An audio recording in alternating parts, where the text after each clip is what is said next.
In today's video, I'm going to show you how to reset Outlook View in just a few simple steps. This is perfect if your Outlook interface looks cluttered, tabs are missing, or things just aren't displaying the way they used to.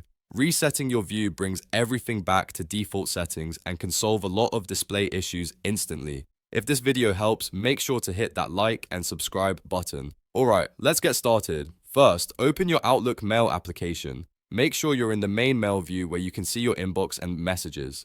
Once Outlook is open, look at the top of your screen and select the View ribbon. This is where all your display and layout options are located. Now, in the View ribbon, look all the way to the extreme right of the banner. You'll see a button that says More Options. Go ahead and click on that. This will expand additional settings related to your view customization. From the options that appear, select Customize. As soon as you click Customize, a new dialog window will instantly pop up on your screen. This window contains multiple options for adjusting your Outlook layout.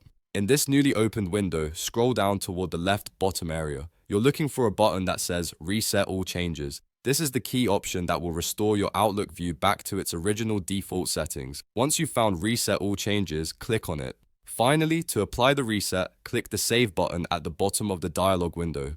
Your Outlook view will now be reset to its default configuration, and any customizations or display issues should be cleared, and that's it. You've successfully reset your Outlook view and restored everything to default settings. If this video helped you fix your Outlook display, make sure to hit that like and subscribe button for more quick tech tutorials.